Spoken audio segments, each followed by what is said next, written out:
Hey Waffle Gang, I do hope you are well. My name is Mark and today we're checking out some more Reddit stories. And if you do love a Reddit story, why not consider hitting that like, subscribe, maybe that notification bell too.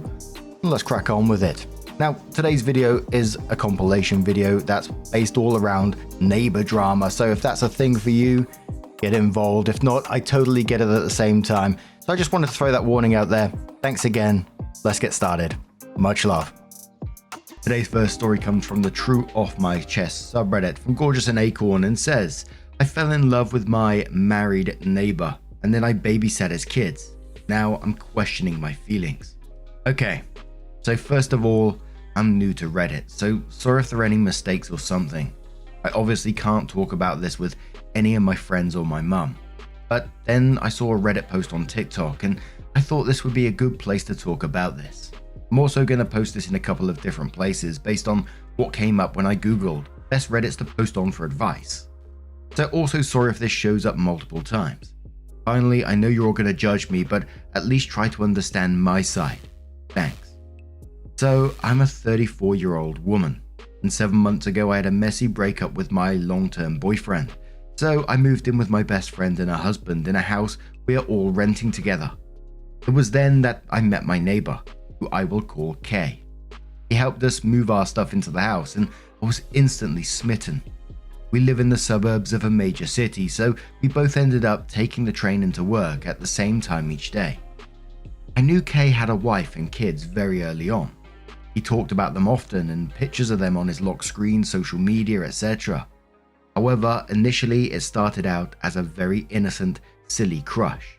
He is handsome and funny and sweet. The first time we rode the train, he asked me about my job and seemed genuinely interested in what I was saying, which is something my ex never did and is something we fought over a lot.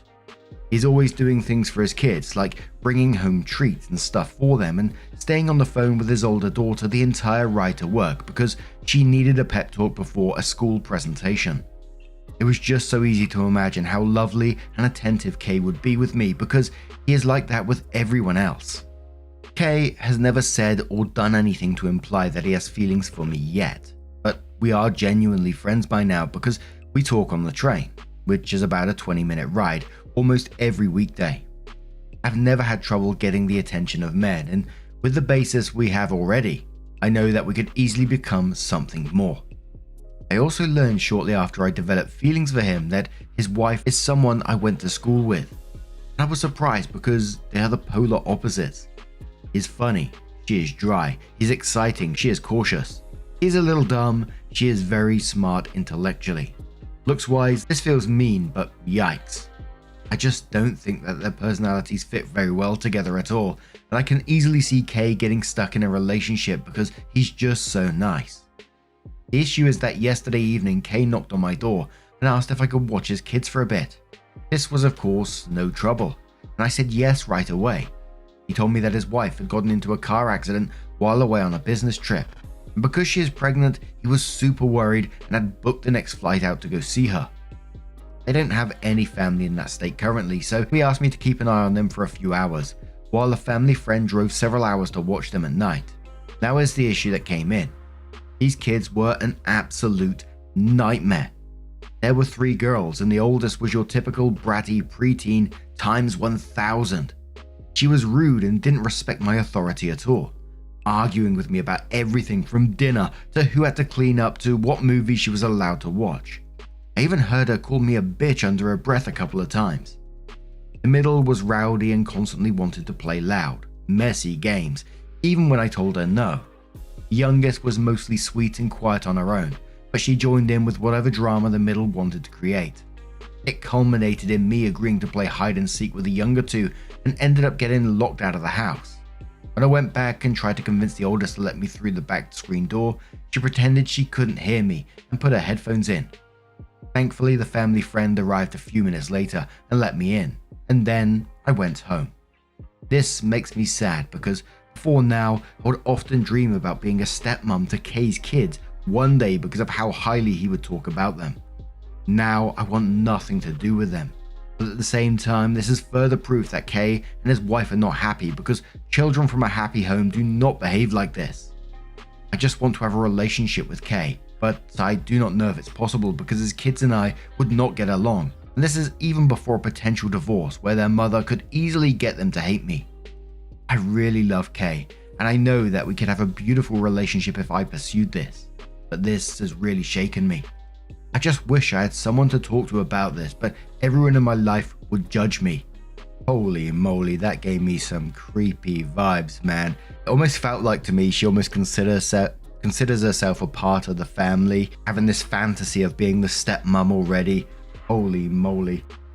But the first commenter on this one says, yikes, first off, children from happy homes can and often do behave that way. They're kids and they're questioning your authority. That happens. Also, lusting over a married man shows how screwy you are. Hope he sees this and stop being friends with you. You are wanting a marriage to wreck because you fell for a married man. Dude, there are plenty of single men. Go after one of them. Don't wish to be a home wrecker. Book Neat says, with all the kindness in my heart, please go to therapy.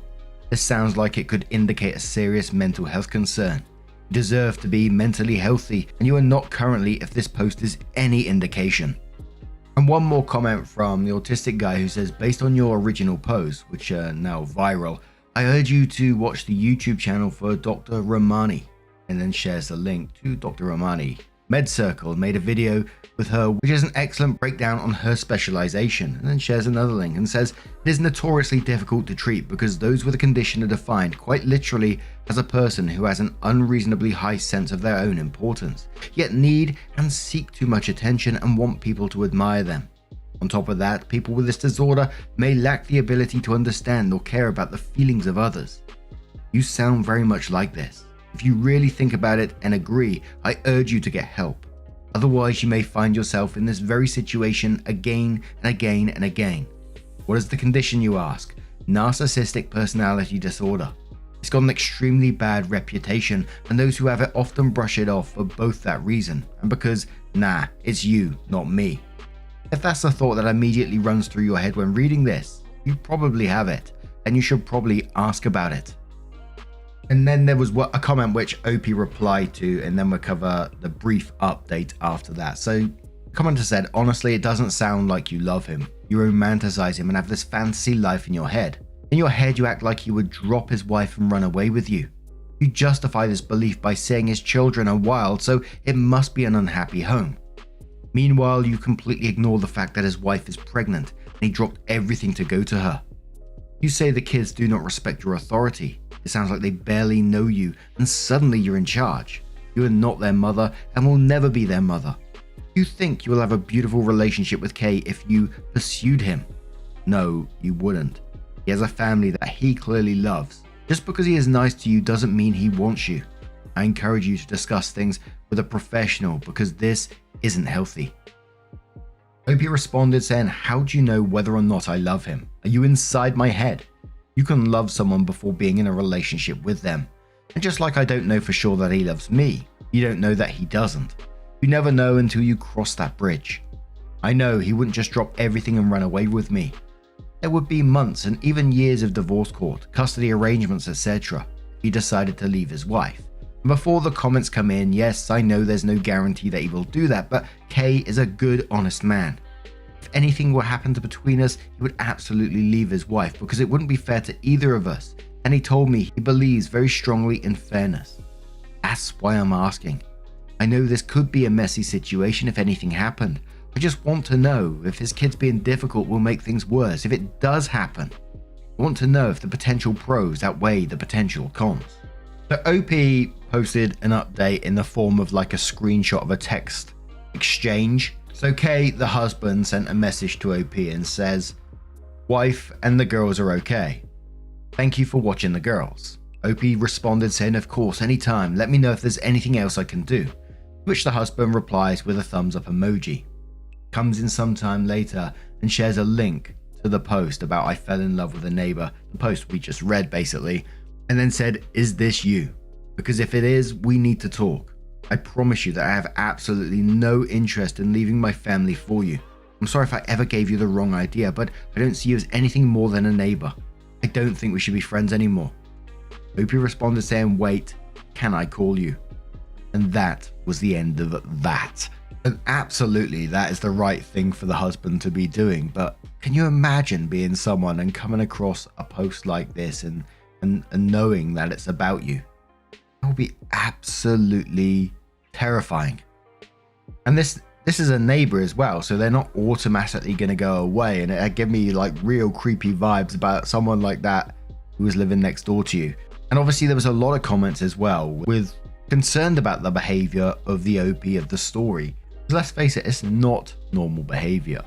But what do you guys make of this situation? Let us know your thoughts down in the comments below. Our next story comes from Virtual Fly 4632, who says, "Am I the arsehole for telling my neighbors that I don't care for their living situation?" I know the title sounds bad, but hear me out. I recently relocated to Orlando from Miami. I moved to some apartments that most would consider really nice. Not high-end or anything, but definitely nice. Miami was just too expensive, which is the reason for my move. So, because I work from home and I have 2 dogs, I wanted to get a 2-bedroom apartment. One that can be an office that I can work from and one for me to sleep. After having my office in the same room I slept in my last home. Still live with my mum. It felt suffocating, like if I never got to escape work. This has been much better for me mentally, and I feel like I'm actually leaving work after I close my laptop. So I've been here for about a month and recently saw a family moving in. I'm very introverted, so I didn't introduce myself or anything. The only time I really ever have contact with anyone is when someone is walking their dog at the same time I am and our pups want to say hello to each other. Very quick small talk and then we're on our way. Today, as I was going back inside after walking my dogs, I saw the wife and I just gave a friendly smile. Nothing more. I decided I should throw the trash out before I clock in for the day, just to get it out of the way. As I was walking back to my apartment, the wife stopped me to introduce herself. I introduced myself as well. She then asked if I lived with a girlfriend or anything. I told her no, it's just me and the pups. She gave me a strange look that I can only describe as annoyed. She asked if my apartment had 2 bedrooms. I told her yes, that there are 2 bedrooms. She asked me why I wanted 2 bedrooms when I live alone, and I explained to her the office/sleeping thing I mentioned above. Now this is the part where I may be the arsehole. She said that it was really inconsiderate and rude to bigger families to take up a 2-bedroom apartment by myself. That her family of 4, husband, wife, 2 kids, have to share a 1-bedroom because people like me decide to steal the 2-bedroom apartments. I said that it sucks that you feel that way, but there's nothing that I can do. She said I should trade apartments with her.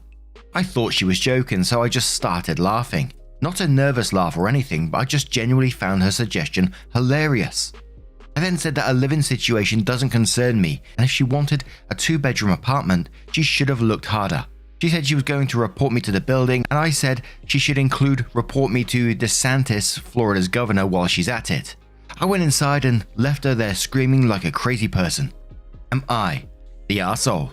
Now stories like these always bring me to the days of when we covered entitled people a lot, or entitled parents even, and they're trying to take apartments, toys, just random stuff. And I think in reality, you know you're not the arsehole in this situation. The way she was acting is not normal. I would have got very cross very quickly, about her being so nosy about your living situation. It was none of her business. I mean, fine, if you've known this person for a while and the conversation came up and you talk about your living situation, then absolutely fine. But the first time you meet someone, you're going, "Oh, you got a girlfriend? Are you living in that place all by yourself? There's 2 bedrooms, is it? How dare you?" I mean, come on now. You simply rented an apartment that met your needs, and it's simple as that. But our first commenter says, "I think laughter was the appropriate reaction. Next time, just ignore her and her family completely. Consider getting a doorbell camera because these people are clearly unhinged. Not the arsehole." Opie replied saying, "Yeah, that's the plan. Just never want to interact with them again. The doorbell camera I've had for some time, so definitely keeping that motion sensitivity as high as possible." Sloppy Poopy Poppy says, "Not the arsehole. I very much doubt there are no other 2-bed apartments in the place where you live. She should just rent one of those. She's being a mooch." To which Opie replied saying, "I'm not trying to justify her reasoning, but I'm not going to lie. There was a wait list for these apartments. I actually had to wait about 6 months from the time I applied to when I actually got the keys. Maybe she was in a sink or swim situation and got whatever she felt was the quickest solution. The Riker maneuver says not the arsehole. Immediately report this as harassment to the building management. You need to document this before she starts spewing lies. I would also recommend getting a camera for inside your apartment that records both audio and video, because I would not be surprised if she starts complaining about your dogs barking in an effort to get you evicted. Cover your ass and start preparing for war. Particular viewer says not the arsehole. You can live in a 4,000 square foot mansion if you can afford it. It's no one's business. You really might need to get a doorbell camera. Your neighbor sounds like she could escalate. Andreek says, I used to live in Orlando and I'm looking to move back once my PR kicks in. I frequently look at both rental and housing prices because while I plan to buy, I don't know if we're going to find something right away, so renting may be on the cards for us. With that being said, there are loads, I mean tons of 2+ bedrooms available across the city. This woman cornering you and berating you is odd, but also considerably more odd when she can simply move elsewhere. You are not the arsehole for living how you live and not caring about a literal stranger's living situation.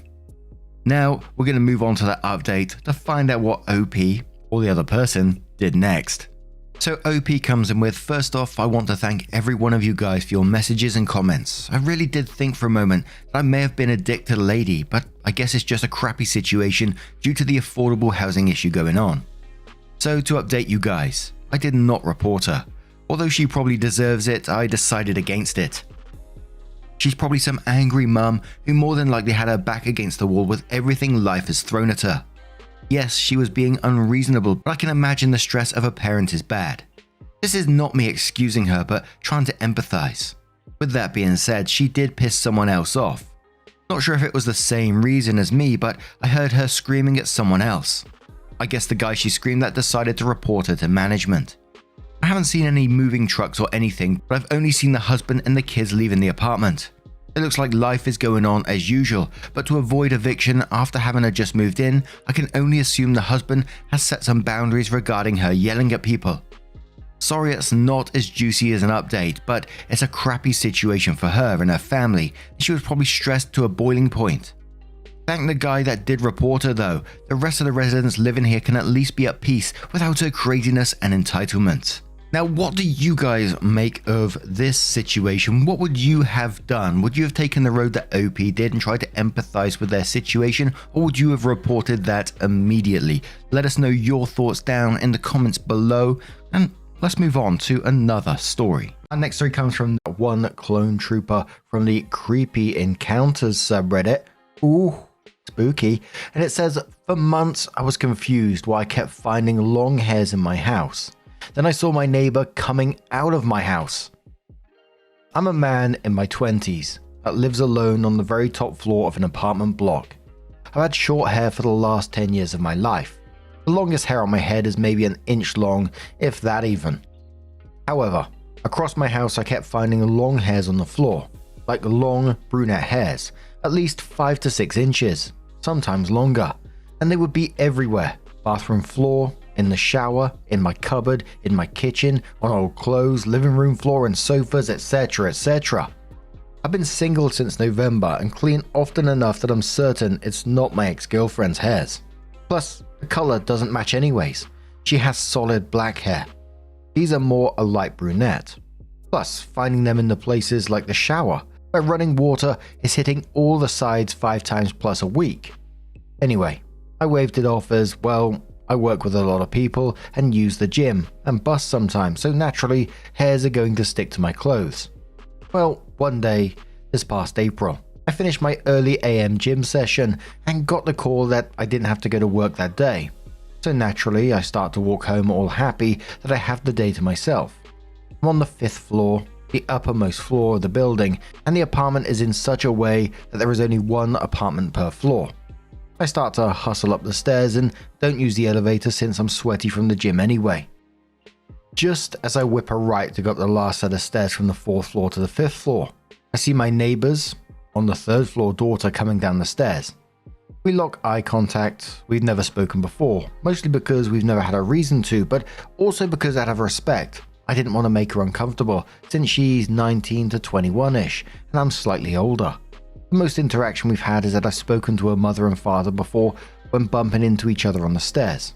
I gave a confused, hello, At this point, I'm thinking that maybe she went to knock on my door to ask for something. A cup of sugar maybe? I don't know. I was expecting her to reply with something, "Oh hi, do you have any XYZ?" Nope. She gave a silent, "Hey," and brushed right past me. And only then, when the smell of my own shampoo hit me, did I notice her hair was wet. Like fresh out of the shower a minute ago wet. Now, I'm not saying she showered in my house, or that I have a stalker that's been living in my house while I've been at work. She very easily could have just been there to ask for something, and most generic brand shampoos smell the same. But don't the pieces all fit a bit too well? Hair color matches the hairs I would find around my apartment, and like I said before, they were everywhere. In my bed to in my sock drawers. And if it is a case of me having a stalker, how did she know I came home early enough to bolt out the shower in time? Our apartment doesn't have cameras. It's an older building from before 2000, and why would she be stalking me? For how long has she been doing this? We've never dated, never had a proper conversation. I saw her 20 times in the past 2 years, given that I work and she presumably studies or works too. All these thoughts are buzzing through my head, and I'm standing outside my door for a solid 2 minutes grappling with what just happened. I go to turn the key to my door and it opens without me having to unlock it. And I know for a fact I always double lock my door. It's the type with a lock near waist level and a second more secure lock with a different key around shoulder level. I drop my bag, throw off my shoes and run to the shower. And yep, it's wet. I hadn't showered since yesterday morning. I'm a confrontational person. Not that I go looking for fights, but I'll definitely pursue an answer if something is bugging me. So back down the stairs to the 3rd floor I went, knocked on the door of my apparent stalker and her family. She opens the door but with the chain still on. I see half her face from behind the door. "Yes, can I help? Were you at my door or inside? I don't want to make this a police thing now, but you came down the stairs and I know you were inside." She said, "I just had to get something, it won't happen again. Okay, bye, see you." Door closed. This happened last month. I've been cleaning my house every weekend closely now, and got the locks changed and put a motion sensor camera above my door. It only films and triggers on the steps coming up to my door, so the 4th apartment still have their privacy. So far so good. I don't think she's been inside since, but looking back, I think she's been living in or going in or whatever into my apartment since January, because that's my earliest memory of finding hairs. She never took anything of value like my laptop or the few watches I have, seemingly just showered and ate some of my food and laid in my bed. I do now also always take the elevator and avoid the 3rd floor like the plague. Edit.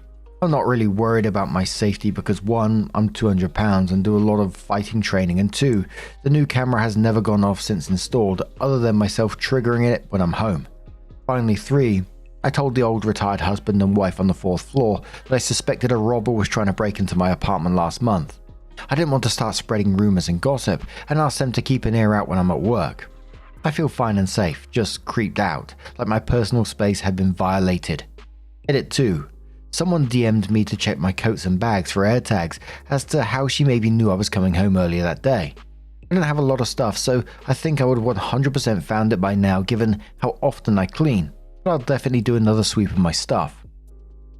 What the hell is going on here? The fact that we never found out how she was actually getting in yet is what would haunt me the most. I mean, she clearly had some kind of access for months if she was comfortable enough to shower, eat food, hang around in his apartment while he was gone. Either she's somehow copied a key or found a spare at some point, or the locks and security in that building were way easier to bypass than OP's realizing. And it's how casual she was about it, not panicked, not shocked when she got caught, just, "I had to get something, it won't happen again." Like she genuinely didn't grasp how violating and disturbing this behavior is. Bloody hell. Ride That Bridge says, "How in the hell is she getting in? You need to inform her parents and the landlord and explain you will call the police if you even suspect she's back in there. Locks changed, hidden cameras inside, an obvious one outside of your door." What the fuck? Opie says genuinely no idea. Off the top of my head, maybe she called a locksmith and did the old, "I'm the girlfriend owner and got locked out" deal. But even then, that doesn't explain how she'd get a key, unless locksmiths offer that service and I'm not aware. I'd go to the police, but I have no evidence. Even the police picked up her hairs across the apartment. They could easily just think we had a fling or something, and now I'm trying to get a restraining order or something. I don't want to get things messed up. There's no landlord. I own the apartment. I think pretty much everyone owns theirs in our building. I'd love to inform her parents, but how do you even start that conversation? The dad's a bus driver who works crazy hours and the mum's a teacher, I think, both in their 50s. I don't know honestly how to go about this. A commenter says, why do I get the feeling this girl may just have a very tragic backstory? Either that or she was just intruding for funsies, but I doubt that. Opie says she's an introvert for sure. I know her parents somewhat because they're quite the chatty type.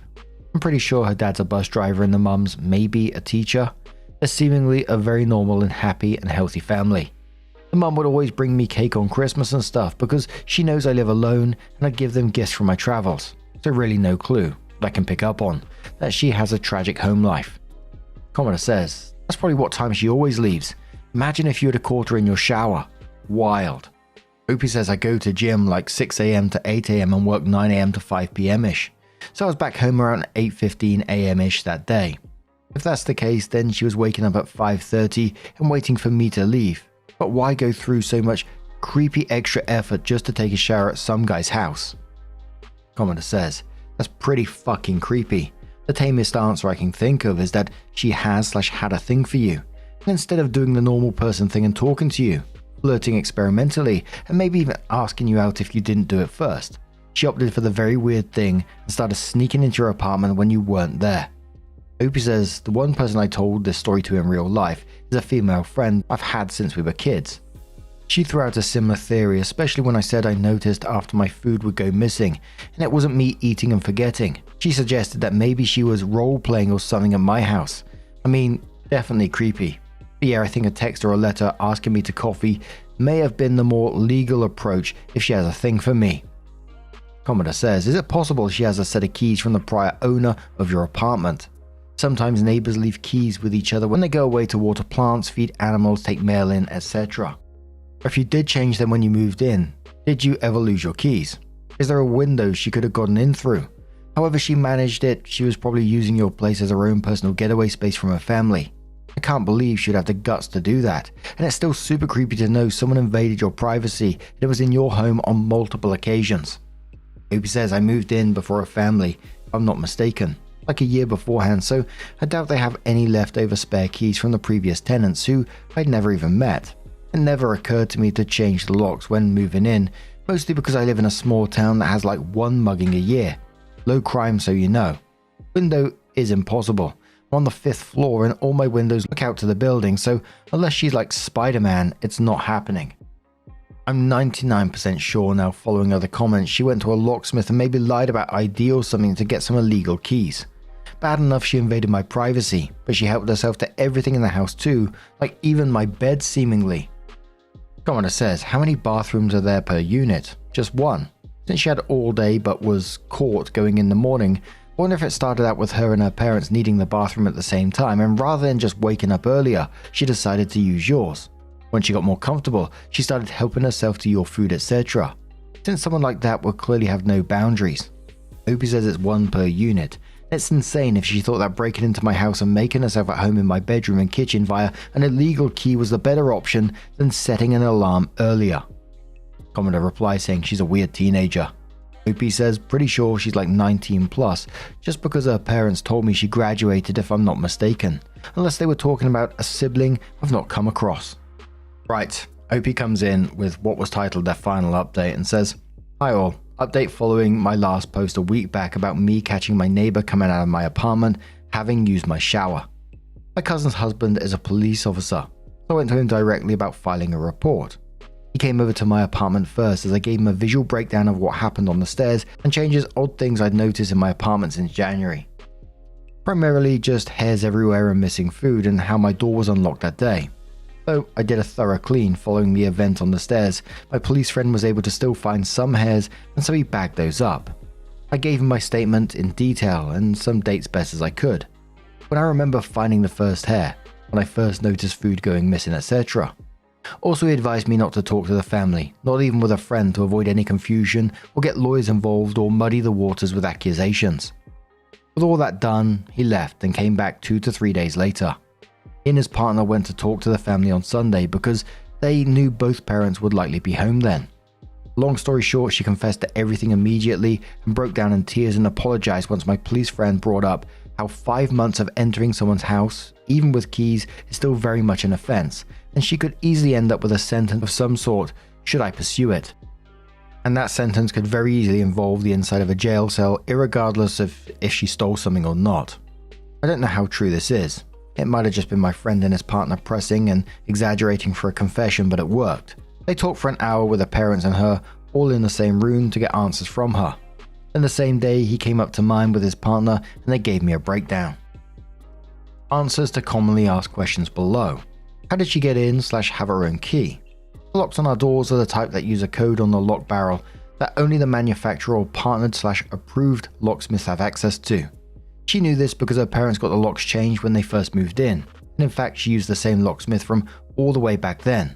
The locksmith presumably remembered the family and apartment, but just didn't pay attention to it being the 5th floor, this time instead of her own 3rd floor.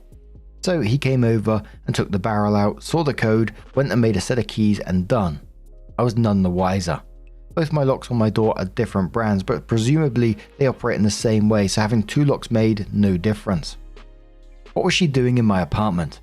Anyone who said she just needed space, you are right. She has 2 younger step-siblings and her mother is a tutor. Not a teacher as I presumed previously, she chooses at home. So at any given point there's always some kids around the house. She would say to her parents she was going out to study or work or a girlfriend's house and use my house as a hotel while she studied or relaxed.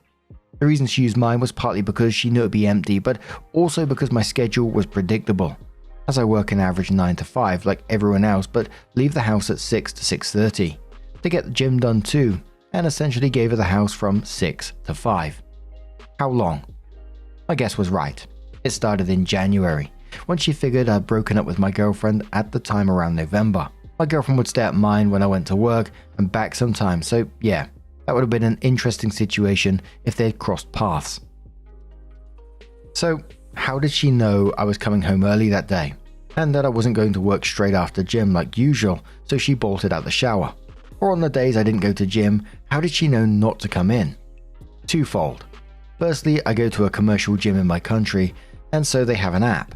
Irregardless of if you're a member or not, one of the things the app lets you see is how many people are in each branch, so you can see how full it is. All you have to do is download it and scan the QR code at the entrance by the turnstiles to add it to the My Gyms tab. It literally shows you like branch number 21, address, 9 out of 50, 18% full. She'd refresh the app in the morning, and if it went up by 1 around 6 to 6:30 am, and she'd heard me go downstairs or use the elevator, not hard when it's 6 am and the apartment is otherwise silent, then she would know the house is empty. Now for the creepiest, most messed up bit of it all. She had put an AirTag on my car. She insisted that she only put it on recently and initially just presumably gambled that I wouldn't be home sooner than expected, or maybe she just put an ear to the door. But then one thing led to another, and yeah, I don't know how much I believe this. Again, this could be an attempt to not look so guilty. That day when we clashed, she refreshed the app and saw I left the gym, but then my car didn't move. She connected the dots and tried to leave ASAP. When she heard me coming up the stairs, she didn't have time to lock up, and so we met on the stairs with my door remaining closed but not locked. Extra detail, the AirTag was stuck to under my car. B, using my shower. She claimed she didn't do it always, just on hot days or days she couldn't at home. I can't deny or confirm this. Like I said, previously being a gym goer, I'd shower 5+ times a week or so. How her parents didn't ever notice? Well, the dad leaves early for work, 5 am-ish since his bus route starts around 6. Mum is up around 6 or 7, but since she's preparing for her own students for the day, plus her own kids to send to school, she wasn't too bothered what her eldest 20-year-old daughter was doing really. She'd just say, I'm going to college library, or I'm going to my girlfriend's, and that was good enough. Did she have a thing for me like a crush? My police friend didn't really say anything about this, presumably he never asked since it's not important as other details of it never came back. It makes little difference. How's my standings with the family right now? The mum and dad both apologized to me, the mum via text and the dad in person at my door. He offered to pay for the camera I installed as his daughter was the direct cause of it, but it was a cheap one off Amazon, so I said no, it's fine. We had a 10 to 15 minute conversation and he was very apologetic and explained his daughter had always been extremely quiet and well behaved, so something like this would never have crossed his mind in a million years. He added that his daughter's never had a boyfriend, at least that he knows of, and has only a few friends, so her social interaction skills aren't necessarily top notch, and that even when guests would come, she'd hide away in the spare room. So to the few people who predicted that maybe COVID and lockdown led her to not having a good social interaction skills, you were half right. He again offered me money for my troubles like missing food, new locks and cleaning, etc., but I felt bad enough already, I declined. He did also ask if I would press charges, and I again said no. More on that below. He said he will send his daughter to apologize to me in person too when the situation has calmed down, as she's apparently very tense and upset and hasn't left her room in days. Am I going to press charges? No. I'm still not happy about the situation, especially the fucking AirTag on my car, but the family is apologetic as well as the culprit herself, and honestly no one is going to gain anything from this.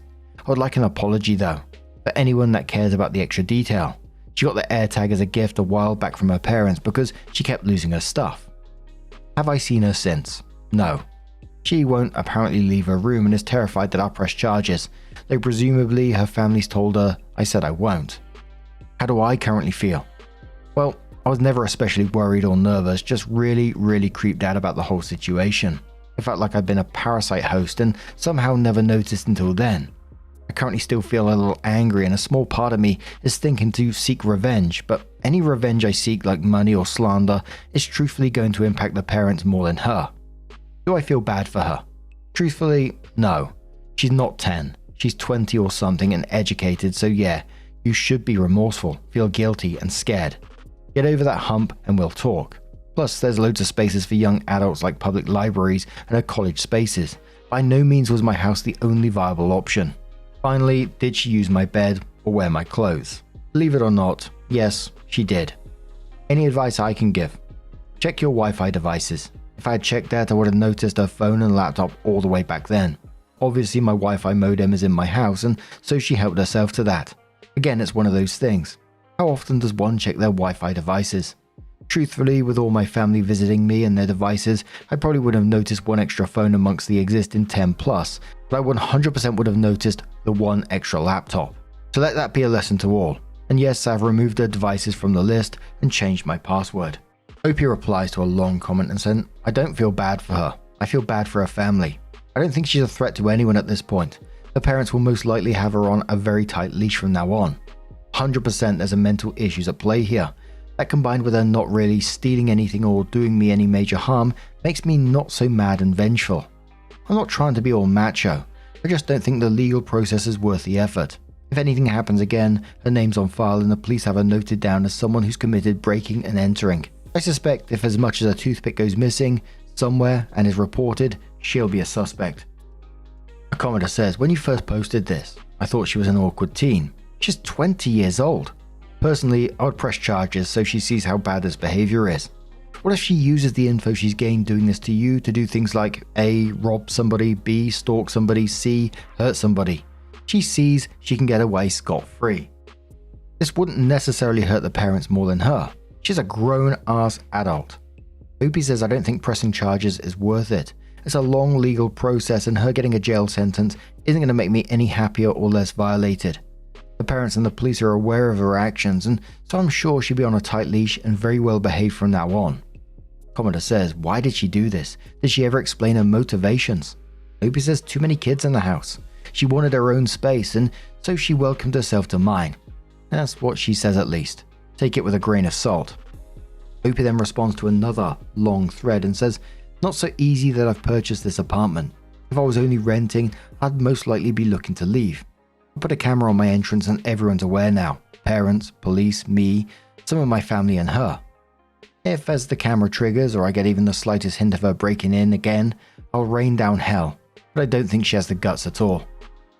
Another commenter says, I'm glad you got answers. If it were me, that'd be the part that would have bothered me the most.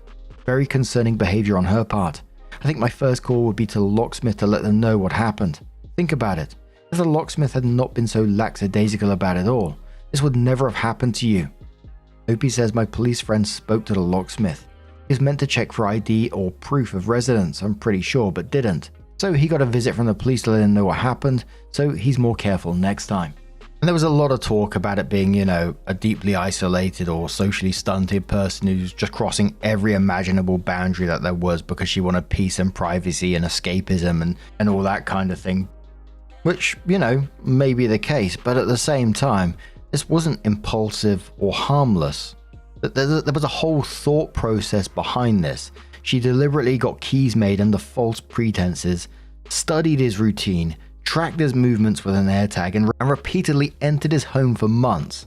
That takes a lot of planning and sustained deception at the same time. And I can understand feeling sympathy for someone who is isolated or mentally struggling, etc., but plenty of lonely people don't secretly break into someone's apartment and live, their own parallel life there.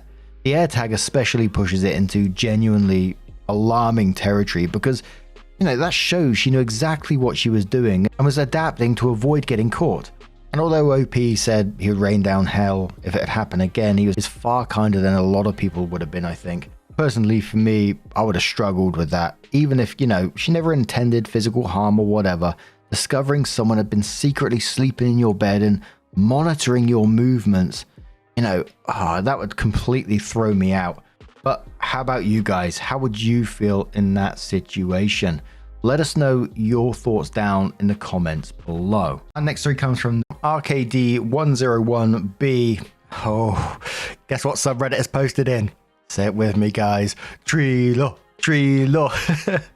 And it says 60-foot tree on neighbor's property leaning at our house.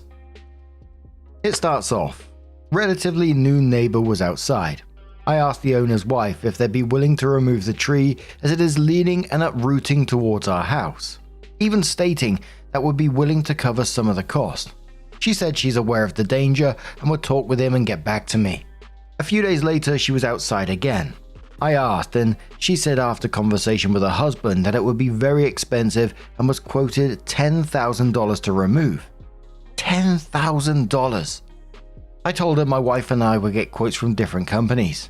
3 companies came out, including a master arborist that stated it needed to be removed right away. The lowest quote we got was $2.8K. Presented it to the neighbor, in which I offered to contribute $1,000 and gave our contact information.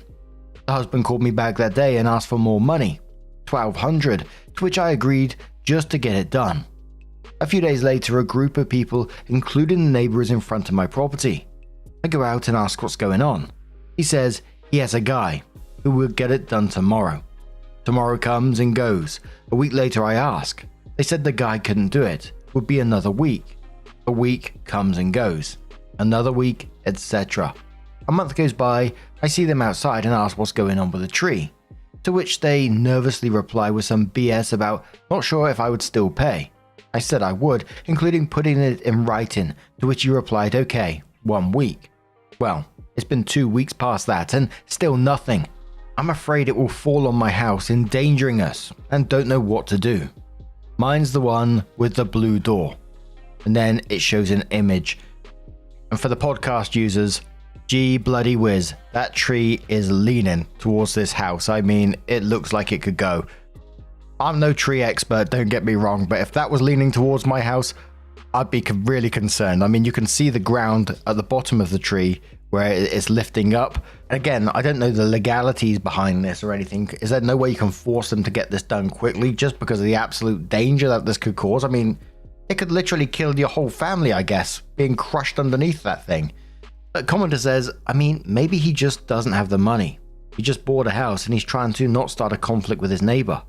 Depending on your location and the specifics, you might be able to file a nuisance claim or seek an injunction to compel your neighbor to address the hazardous tree. If the tree falls and damages your property, after you've notified your neighbor and documented the hazard, you may be able to hold them liable for the damages. Yet if the tree is healthy and has no signs of rot or anything making it a definite hazard, it's going to most likely be a cross that bridge when you get the situation. Edit, my advice still stands whether he has the money or not. Just going back a second as well, when OP was talking about the cost, when it said 10k to remove that tree, I know that sounds like a lot of money, but for the size of that tree, I wasn't that shocked in the end. Again, I don't know nothing about this kind of stuff. It just seemed like it seemed okay. But when OP came in with the 2.8k to remove that, I was like, really? It seemed almost like too cheap, but again, I don't know the ins and outs, so just bloody ignore me, I'm a Burke. Opie replied to this, saying in between them promising to have it removed, they've added a back patio and bought a pool, small above ground. I know this may sound funny as well, but they have a Rolls Royce in their driveway. Older. I don't think they're hard up for money. Besides, we offered to cover nearly half the cost. I just don't want to get it to the point of falling as it could endanger my family. It's hard to see in the photo, but there's also a smaller holly tree behind it that's actually propping it up. The branch from the bigger tree is bowed almost 90 degrees on the holly propping it up, and it unnervingly creaks anytime there's wind. Commenter says, change your offer to 0. Send them a certified letter with your arborist analysis that the tree is a hazard, and they will be liable for any damage the tree causes when it falls. Also, send a copy to the homeowner's insurance. Opie says, I'm past the point of asking them, and agree that we've tried everything. I feel like rescinding any offer as they refuse to work with us. It's a shame because I don't want there to be any angst between neighbors, but I was trying to be as accommodating as possible. Commenter says, he might just be procrastinating. Buying and moving into a house involves a ton of work and various things that come up. And a neighbor asking them to remove the very mature tree that they probably liked when they bought the place is probably not something they were expecting. It also raises the question of why the previous owners didn't remove it. Is the lien new? Opie says they've been there probably around 1 to 1.5 years. The tree wasn't leaning anywhere close to as much as it is now. I have photos from a few years back where it's pretty much completely on their property with no limbs or branches over my house. So it was around 20 days later that Opie updated the post and says, link to the original post above. We had the arborist come out again to resurvey and provide a report on the danger. I then wrote a letter stating that it had to be scheduled to be removed by 8/29 by a licensed and certified company. If we weren't contacted by Friday, we would get what was on our property cut ourselves, void the original offer, and take them to court. Sent the letter certified, and they contracted a company the next day to come out. The company they chose spoke with us prior to cutting it down and knew the story. Said we had no liability and they would make sure that we were taken care of. After they cut to the base, found out the tree was rotten inside. No clue how it hung on as long as it did. A few dents in my yard, but otherwise satisfied. It's out and the family is safe. Opie adds the original image, then adds another one where the work is in progress. Another picture of them just working on the tree and all the branches cut off from the trunk itself. And then showed a picture of the stump with the rot in the middle. And like I keep saying in this, I'm no expert, but even to me that looks bloody concerning. But commenter says, I freaking love your house and front door color combo. I knew exactly which post this was a follow-up to, mostly because I remembered how much I loved the color combo, which Opie replied thanks, and it makes the house stick out. Opie was replying to a downvoted commenter who was doubting the danger pretty much. Opie replied saying 4 companies came out to look at it and stated it was a danger. Also, the first picture was taken maybe 3 weeks ago. The day they cut it, a branch was about 2 feet from touching the peak of my roof. Besides the rot in the base, it was leaning at a 40-degree angle directly at my house. Exposed roots with voiding under. 10-foot split in the large branch and a branch that was bending at a 90-degree angle into the holly tree behind it supporting the large tree. Also a completely dead branch coming out of the peak about 30 feet or so. Commenter says the town should just provide these services when it becomes a danger. Don't they have a crew to maintain trimmings for power lines and whatnot anyway? Opie says we went to our local township office and they couldn't help. They used to have a tree commission, but they said it was for dangers to falling in roads, and it was disbanded years ago. Opie also replies to another commenter saying I wasn't looking for the township to pay. I wanted them to address the concern with my neighbors since they were blowing us off. One more commenter says I remember your post and appreciate the update. Who ended up paying? I remembered you had offered to assist. Congratulations on it finally coming out and not having to cut it up the property line. Opie says, I honored the offer if they met the terms of having someone reputable scheduled by this past Friday. They did, so we paid what we initially agreed on, even though I believe our offer was more than generous. We still paid the $1,200. I feel like I have to keep saying this because I'm not an expert in any way, shape or form, but I look at this picture again and this tree leaning over. If I was that neighbor looking at my tree leaning over a neighbor's house like that, I think I wouldn't be able to live with myself if something happened to that family. My mouth was just dropping further and further open the more that they went, oh, just another week, he's not available this week. I'd be panicking. But what do you guys make of this situation? Let us know your thoughts down in the comments below. Let's move on to another story. Our next story comes from BSDX, who says, today I fucked up by accidentally convincing my entire neighborhood that I'm in a crow cult. This has been building for 2 years, and I only recently understood the full extent of the damage. I work second shift. I get home around 10:30 p.m. Every night I walk to my porch and toss peanuts into the yard for crows before going inside. I started doing it because I read that crows remember humans' faces and form long-term relationships with people who feed them. I wanted to see if it worked. It worked. I did not realize how any of this looked from the outside until my neighbor stopped me last fall and asked if I'm doing okay.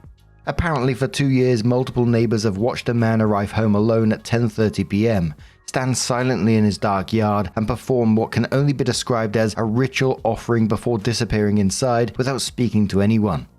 I've never done this in daylight. The crows are always already waiting when I pull in, so from the street it looks like I arrive and they simply come to me on command in the dark. One neighbor told another that I communicate with them. A third asked if I was into something. Nobody knocked on my door to ask me directly, which honestly raises more questions about what they thought the answer might be. I tried to explain the science of it to my neighbor: crow intelligence, facial recognition, reciprocal gift-giving behavior. He nodded very slowly, the way people nod when they are not going to change their opinion. Last weekend, his kid, 8 years old, stopped me at the end of my driveway and asked if I was a wizard. It was 11 p.m. I had just worked 8 hours of physical labor. I said yes. The kid now leaves little piles of peanuts on my porch railing to help. The crows eat them. The child believes he's assisting an actual wizard. I have no exit strategy. Oh, that's amazing. And I bet that kid is absolutely loving it. A commenter says to OP on the back of this, I have a neighbor across the street who thinks I'm a witch and makes the sign of a cross with his fingers every time he sees me. It cracks me up. It's because I can supposedly control the ravens. The ravens do what they want, but one of the things they really want to do is eat treats. One of the other things they really want to do is go harass his dogs and make them bark incessantly. So if I yell at them to knock it off and come back, they will because they know I have treats for them. But also, they really don't like strangers on my property, and they will throw pine cones at them. But I don't think that's because it's my property. I think it's because it's their property. They just don't throw them at me anymore because it did not make me go away, and I give out treats. Maybe throw isn't the right word. It's more like drop them on your head from very high up.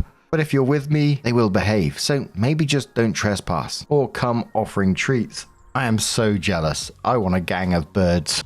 I've seen a crow occasionally fly in my back garden. I'm going to get some peanuts and I'm going to try and get me a crow bodyguard. But what do you guys make of this one? Let us know your thoughts. Have you ever trained a crow? Let us know your thoughts. Oh, I definitely want to hear about that. And let's go on to another story. Our next story comes from Blue Busy, and it says, neighbor shits in bags and leaves them outside. Random. It was on the legal advice subreddit, and it said, my family bought a house in the city a few blocks from our business about a year ago. We're in Pennsylvania. Everything seemed lovely until we realized the house next door is owned by a slumlord. The dude who lives on the first floor is awesome. The second floor is a mess. The original second floor tenant was an older woman who seemed nice enough. She ended up passing away due to an overdose. The next person to move in is a train wreck. He's so wasted all the time that he continually falls up and down the stairs, which is fine and doesn't bother me. Weirdly enough, the worst part about him is that there's always a waft of shit smell coming from his house and yard. Oof. Yesterday, he puts a white trash bag full of human shit out on his porch. You can clearly see the shit through the bag. Today, it is swarming with flies and smells horrid. I have 2 small children and I'm worried about this being some kind of health hazard. We can't sit on our patio without smelling and seeing this dude's mess. I also loathe flies. Is there anything I can do aside from setting up fly deterrents around my house and lighting candles? Update. called the health department and they're sending a complaint letter to the owner of the house and will also be sending an inspector out in 30 days. Update. Wow, this blew up and thanks for the award. My husband and I saw him outside and questioned him. After admitting he shits in bags, he refused to clean it up or even tie the bags closed. Not sure what my next move is, but I decided to invest in some good smelling candles, essential oils. Edit, I will not be using essential oils and I've decided to go with citronella candles instead due to the advice given by some caring people. And fly traps. Wish me luck, and we have a further little update in a moment. I don't know what it says. And we can already see OP's dealing with it in some form that they've called the health department and they're going to send a complaint letter to the owner and also be sending an inspector out in 30 days. So they got to put up with this with 30 more days. And surely human turds is like a biohazard. Why aren't they sending out someone like immediately to tell this dude, hey mate, stop shitting in that bag. That's not good for anyone. And not even tying it up. The first thing that came into my head that him not tying it up is he's like almost weaponizing these bags of poo. Like he's spreading it around the neighborhood like almost purposely. I don't know if that's the case obviously, but it certainly felt that way to me. But anyway, OP updated the post and it said the Poop Man saga has come to an end. I'm updating partly because people were so supportive and genuinely concerned and partly because the story is ridiculous. I started where many people recommended. I called the local housing health department. I was asked if I wanted to issue a complaint to the owner of the property, which I did. A letter was sent to the landlord and an inspector would be sent out in 30 days to make sure things were handled. That felt like a little too long for me to wait, so I was advised to also call the non-emergency number and the city council person. The non-emergency line immediately told me the issue wasn't in their jurisdiction, and while the secretary at the council person's office was extremely sympathetic, they couldn't go above the health department when it came to these matters. All seemed lost, and I was trying to come to terms with the fact that I would never go outside ever again, until today. I creeped out my window to see my neighbor from the first floor. Super cool guy, and another dude removing trash bag after trash bag from the apartment. As I was leaving my house, the unknown man introduced himself as the owner of the property and began profusely apologizing. I retract and openly apologize for ever calling this man a slumlord. He's absolutely lovely and is just a nice guy trying to give people who are down on their luck a chance. I made sure to reassure him that we have no ill feelings or bad blood on our end towards him or his property. We are just grossed out and worried for our kids. He filled me in about the poop neighbor refusing to answer any of his calls and pissing off the balcony. Apparently what made it come to a head was a first floor neighbor watching poop neighbor strut up and down the street naked with no regard for any other human life. Shortly after, poop neighbor fell down the stairs drunk and broke some ribs which landed him in hospital. Landlord and first floor neighbor took this opportunity to scope out the apartment and was horrified to say the least. They immediately called in the cleaners, emptied the apartment and put padlocks on the gate and door. I really hope poop neighbor gets the help he needs while in the hospital, but I'm also super thankful to the landlord next door turned out to give a shit about his neighbors and didn't just tell us to F off. I will be calling the health department and retracting my complaint because of how quickly this guy acted. I don't want to further impact his life negatively. I'm also thinking about sending him flowers and a thank you note. Thanks to everyone that reached out and gave me advice and kind words of encouragement. I wouldn't have been able to laugh and see the silly side of all of this without you guys. A commenter said something along the lines of there's obviously mental health issues involved here, but he was more curious about how'd you actually take a dump in a bag? It's got handles, my dude. Just grab those handles and whip it over the cheeks, I guess. Gotta be the way, right? Disclaimer, I've never pooped in a bag before. Then I found a thread which was over on Ask Reddit and the question was, what was your worst neighbor ever story? So Aram says, downhill neighbor had a wide open view of our beautiful lower yard. They got a barky dog that they left in their backyard all day. Dog torn down our fence trying to get it out and get to our dog. We built a new solid wood fence and they complained, and now they couldn't see our yard. That we were spying on them from our yard. Whatever. They then built a raised deck so they could see over the fence. We planted a row of bamboo and haven't seen them since. They called the building department about our fence. The building department came out, said it was legit and cited them for their illegal deck. Ooh, a little bit of revenge on the end of that one as well. I like that. Cyrus Hunter says, we had next door neighbors who had kids that were a little rowdy, but nothing too bad. Then one of the parents died and the kids went incredibly wild. Over the next few years, we had a number of problems, including graffiti spray painted on the house, glass and nails left in the line on our driveway, a full can of ginger ale thrown through our window, dog shit thrown at the house. What is it with weaponizing shit with neighbors, man? And condoms filled with corn syrup and flour launched at our house. In addition, the kids started dealing drugs outside the house, and we had to deal with a massive increase of noise as they had large parties every weekend. We were sitting on the front porch screaming obscenities at each other almost every weekday. We tried calling the cops when we were hit, and the cops were aware of the kids from other calls in the neighborhood. Unfortunately, their mother covered for them and would apologize to us privately after the cops left.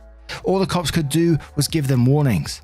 We finally broke down and set up cameras around the entire outside of the house and installed them when the kids were there and watching. They saw everyone go up and saw us check and remove all blind spots. The moment they saw they'd be on camera if they tried any of this again, the problems immediately stopped. Even the dealing moved somewhere else. It's been mostly peace and quiet, with a few exceptions ever since. JM Perez 920 says, when I was a child, I didn't realize my neighbor was an abusive, drunken drug addict. One time, while my family was about to start eating dinner, a woman opened my front door and screamed into the house, "Please, I need to use your phone to call the police." She was frantic and crying and had makeup running down her face. Turns out she was a prostitute that my neighbor had hired. At one point during their interaction, he pulled out a gun and threatened her in some way. Eventually, he went to get another drink and she seized that opportunity to run to my house.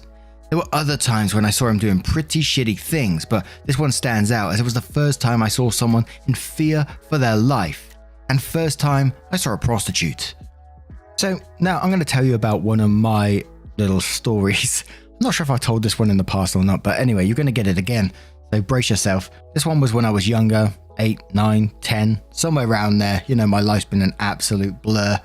And I grew up in a council estate in Oxford. Everyone was very, close-knit community. I think from the outside, people thought of it as a bit of like a rough area, but once you're in it, it didn't feel that way to us.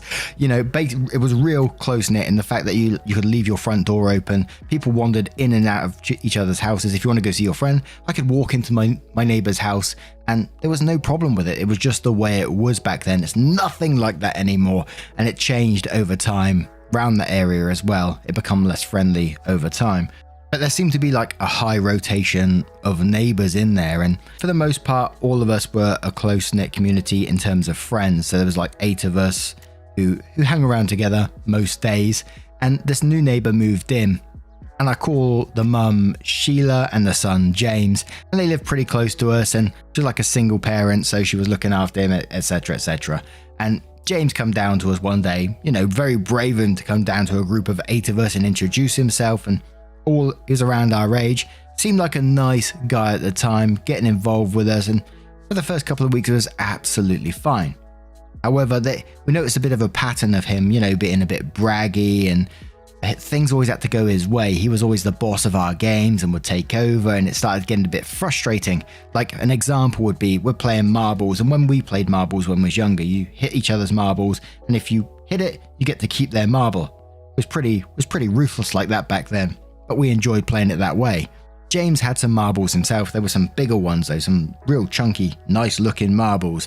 And basically he said his rules were, he could hit our marbles, take them away if he wins them. If we hit his, that doesn't happen. He gets to keep the marbles. When we were young, we was all like, fuck that, that's not on. We're not doing that kind of thing.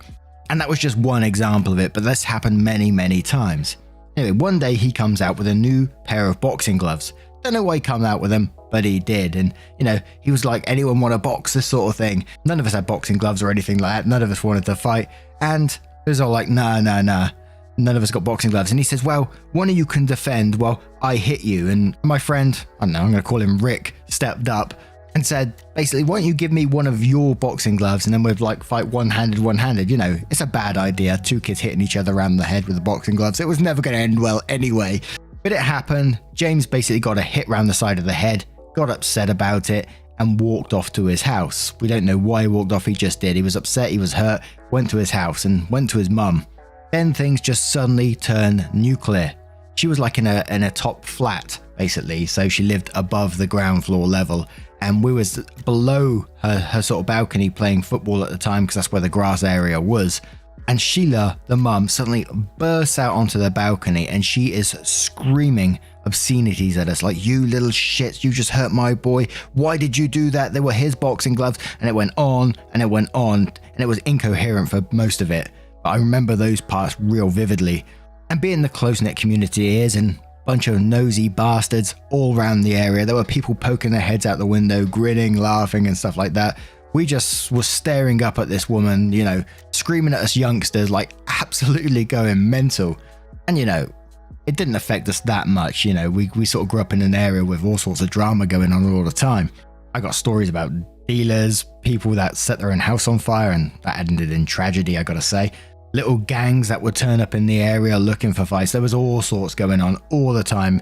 The more that I get through life, the more I find that my youth was, you know, not normal. But anyway, back to it. This woman was absolutely screaming at us, and for about 5 minutes or so, she disappears back inside. We thought that was it. She shut the door, and we thought, you know, let's carry on with our football now. We carried on playing. Suddenly the door swings back open. And do you know Henry the Hoover? I don't know if you've ever seen Henry the Hoover. I'll put a picture over it now. Little red Hoover, face on it. She comes running out with Henry over her head and launches it off the top of this balcony, and it comes flying towards us. Henry's hose is flapping about in the wind and it's just flying towards us. Luckily, we all moved out the way. You know, we scattered. We could see this thing coming. Henry explodes into bits. His hat is over one bit, his hose is over the other, and there's just parts all over the floor, basically. Us kids were surrounded, like, wide-faced, like, holy shit, what the hell just happened? We just had a Hoover thrown at us. Then suddenly, out of nowhere, from the right-hand side, I see Cobby, who lives in a flat quite close by. He must have been watching the action from the sidelines. He comes running out. He's looking through the Hoover parts. We're all like, what the hell's he doing? Then suddenly, out of nowhere, and I don't think it happened exactly like this, but it's always in my head like this now. He lifts his hands up in the air with his part in his hand. He went, "That's just the part I needed."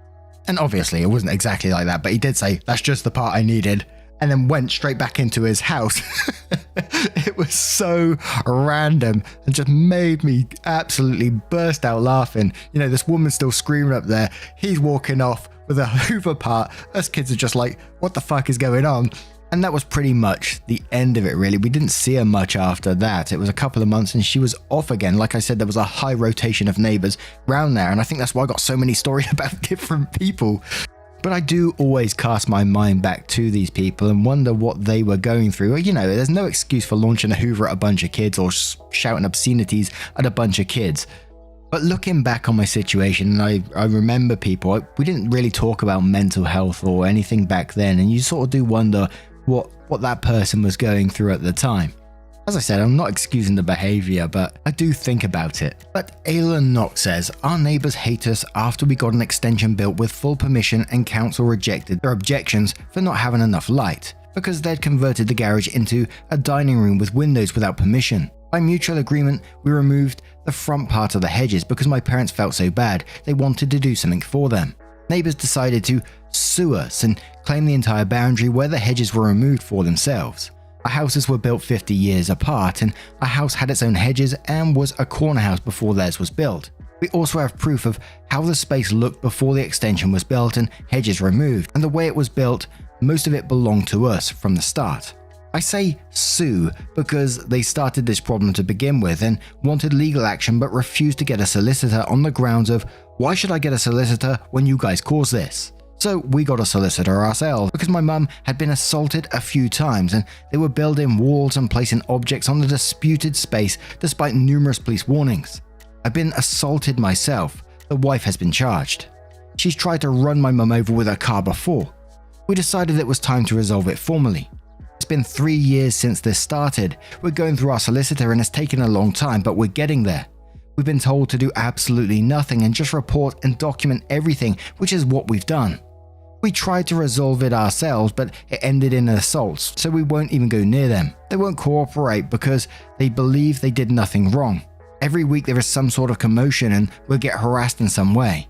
On the other hand, our neighbours on the other side of us are absolute angels, and the elderly missus gave my mum some berries last week to make jam from. Mbib says, I lived in a high-rise a few years ago, and the guy directly above me was pretty cool and enjoyable. Some highlights. One Sunday night I was relaxing on my couch at about 10 PM. I was reading a book when suddenly it sounded as if someone was shooting a gun through my ceiling. I went upstairs and knocked on his door and asked him to turn it down. He told me that the city's noise ordinance doesn't go into effect until 11 and basically to go blow myself. I told him it was causing an issue and that he needed to turn it down, and he walked back into his kitchen and came out with a sawed-off broomstick with a grip he'd fashioned out of duct tape and threatened to beat me with it for asking him to turn it down. He ended up begrudgingly turning it down. I called the police on him because I could hear him beating up his girlfriend through my ceiling. He never got there in time and she never told him that he had hit her, so they never did anything. I'm about 90% sure that he tried to break into my apartment one day while I was out. He had stuck his head in my door when there was a plumbing issue, with his tub drain leaking and damaging my bathroom ceiling. His lies lit up when he saw that my place was nice. Shortly thereafter, someone tried to break into my place by going through the lock cylinder. I only noticed because it broke my lock and I couldn't get into my apartment at 3 AM when I got home. I got a new deadbolt immediately. One morning, I was in the shower getting ready for work when water started pouring into my bathroom. I mean, water was blasting out of my sconce. Shower tiles turning brown from being waterlogged, etc. I threw on shorts and ran down to the office. No one was there. I went to the maintenance office. Empty. I called every number for the company I was renting from. No one answered.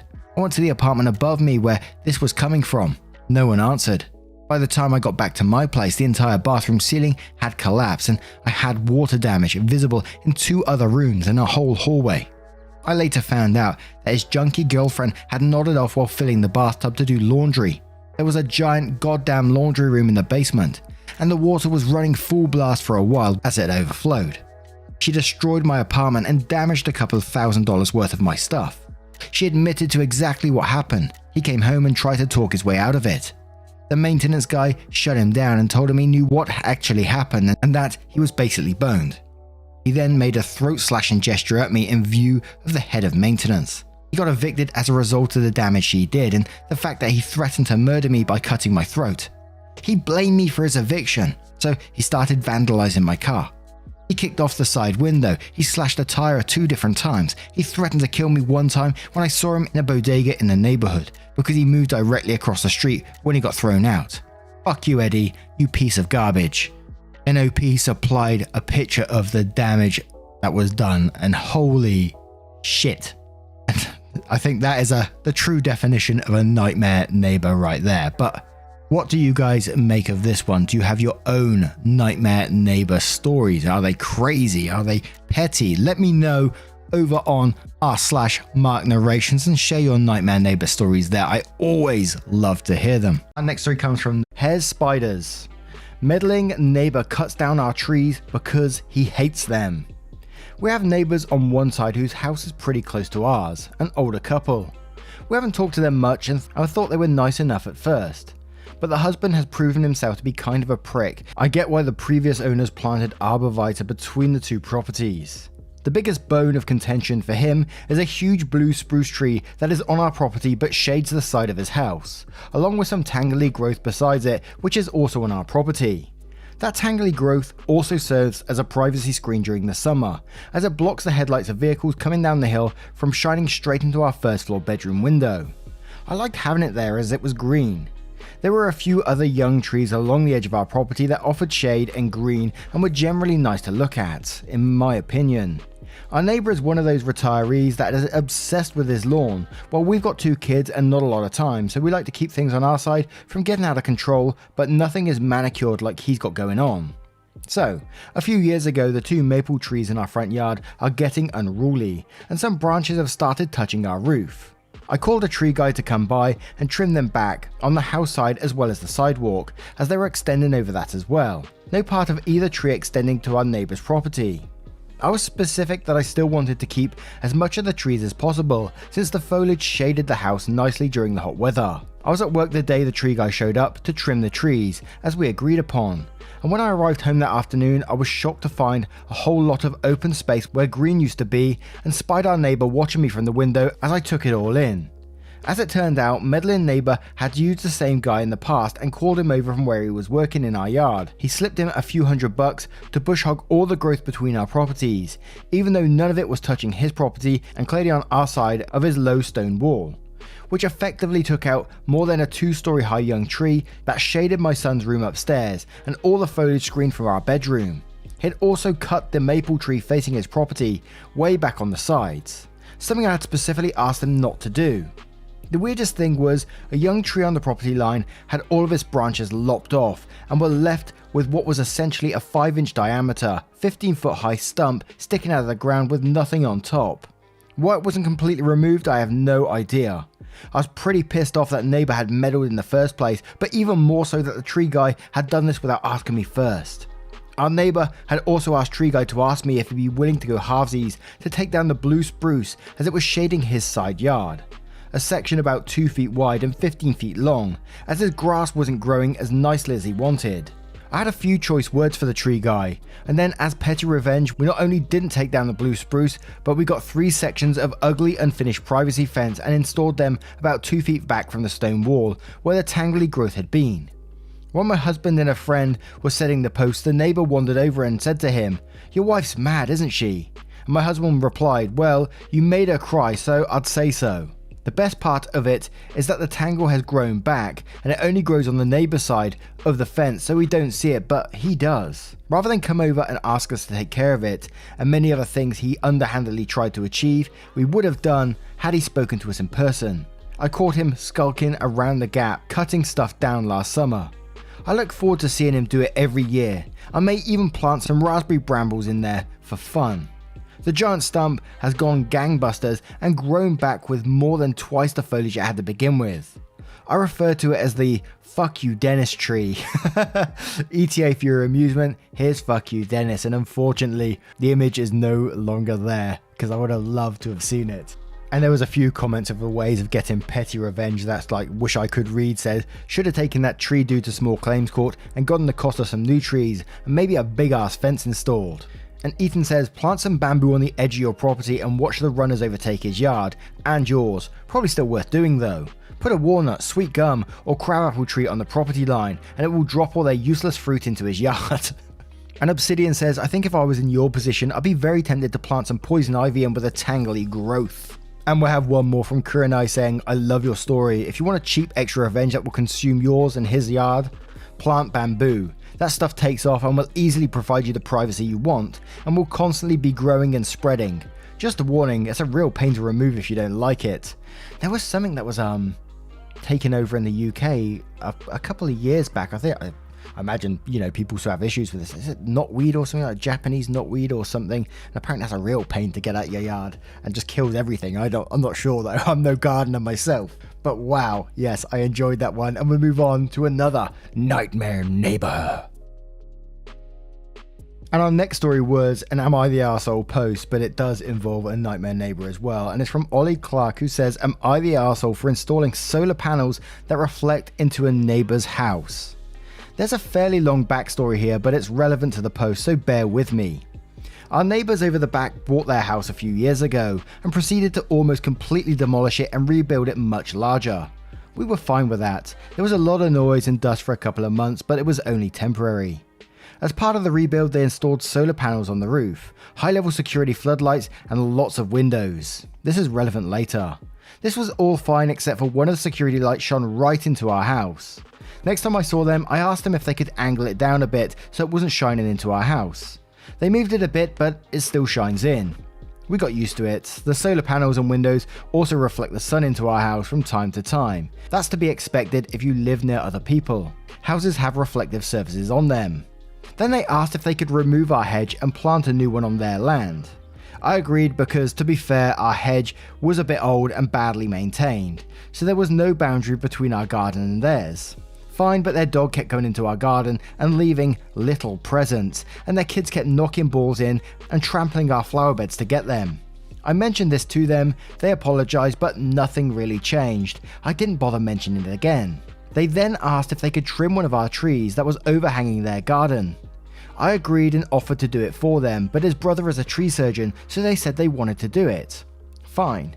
We were out when the brother came round, and when we got home to find he'd removed 3 of our trees in our garden. I was annoyed but didn't say anything in the interest of neighbourly relations. They were self-seeded trees anyway, not as if we bought and planted them. Then nothing else happened for a while. This year we decided to have an extension built on our house and took the opportunity to have solar panels fitted to our roof as well. They were installed a few days ago, and whilst they were still being installed, the woman from the back came round to complain to the builders that the solar panels were causing glare into their house. I was pretty gobsmacked. They were complaining about something that they had installed years before us, not to mention the security light that ensures that we don't just get glare during the day but through the night as well. I've just ignored it and haven't been round to see them. Now I read into some of OP's comments and things like that, and he's from the UK, so I'm not sure what the law is behind, tree law in the UK. I know it's a massive thing in the US. You read the US stories and there's like people suing each other, and I imagine you can do that in the UK as well. People cutting your trees down, even if they're self-seeded or not, they come onto your land and cut down your property. So yes, so you're definitely not the arsehole in the situation, and I'm concerned that your neighbours are walking over you so badly here. I mean, they're dogs and kids trampling over your flower beds, your dog taking a turd on your grass. I mean, come on, man. And then they totally disrespecting you by not really listening to you about the floodlights and, the glare into your house as well, and then has the cheek to come round and complain to you.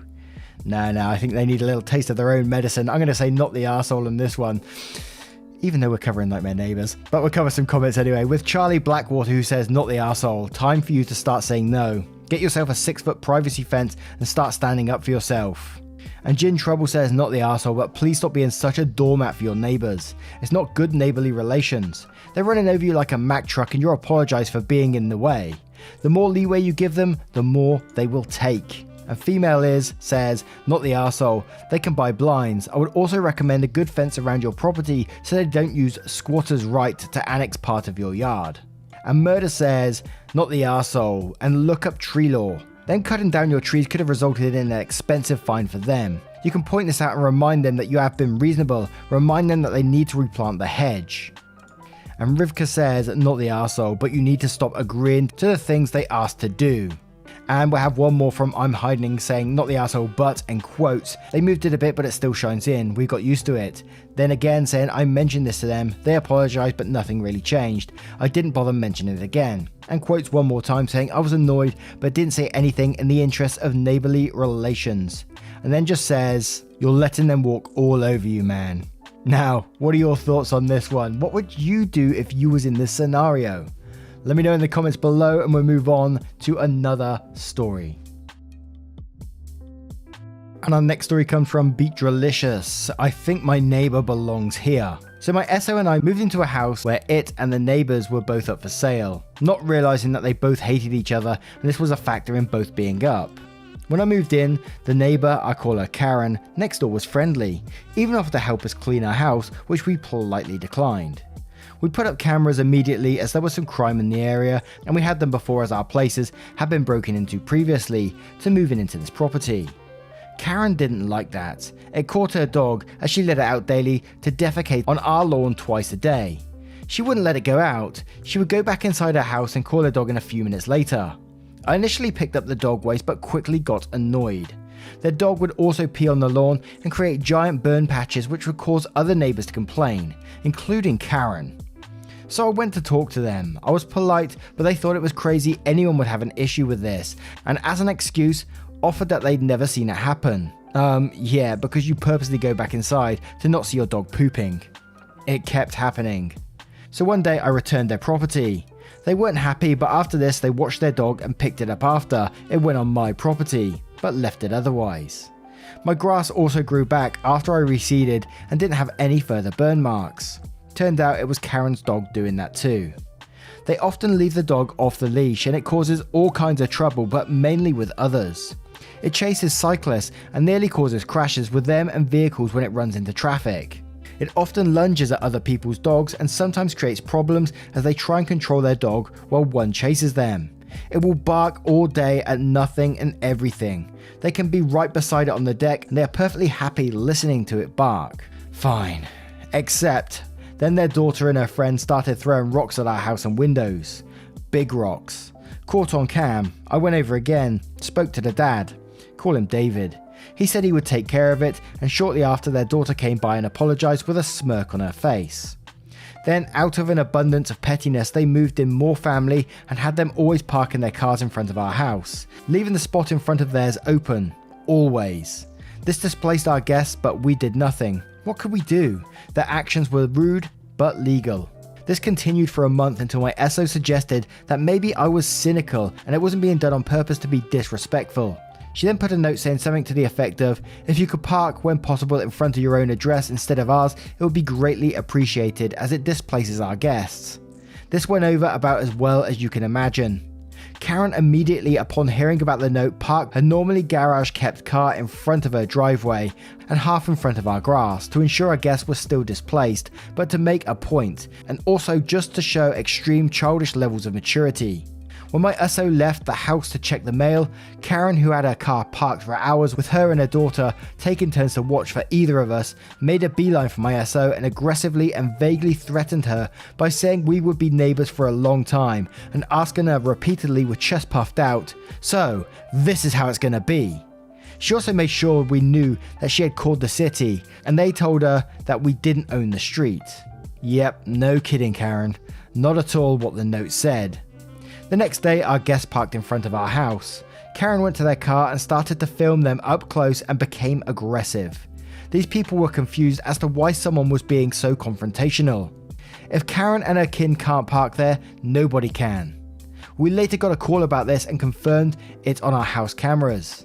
The police called and attended. Karen pretended she wasn't home. The police left and seeing a chance, so did Karen. The police returned later, spoke to someone at the house and left a message for Karen to call them. Today, Karen approached my SO and me with a note to tell us that she didn't want our guests throwing their vegan food in her garbage anymore. That's great, except this never happened. After checking the cameras, I let Karen know. She became angry and started taking pictures of the property, us, and who knows what else. Now there is only to wait and see what tomorrow brings us. This is one of those stories, and I just think, there are people out there that's that sad in life that they just try to pick fights with absolutely everything. I mean, where did it go from being nice and polite, how offering to clean the house? Maybe she was just trying to get in the house to have a nose around, possibly. But that's a very cynical view from me there, but it just feels like that a little bit after reading the rest of the story.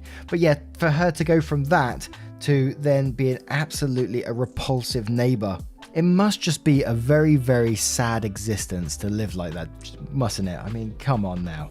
Has any of you got a similar neighbour to this? Let me know in the comments below and we'll see if we can find any more spicy neighbours. This next story is from Beneficial Neat 202. Psycho older woman thinks I'm after her husband. I need input please. I'm a single 32-year-old female, bought my house in September 2020. Fully fenced, but it's chain link on my neighbours. They are late 60s side.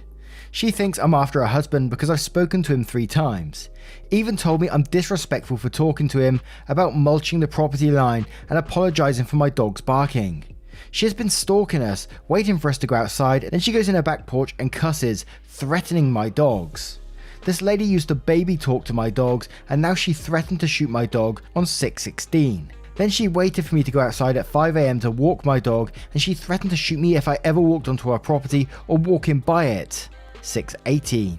She threatened to kill, so I had to call the cops who agreed she is nuts, thinks everyone wants her husband, lied to the cops and said she feels threatened for her life, and then basically told me I should call them anytime she does something like that again and to put up security cameras.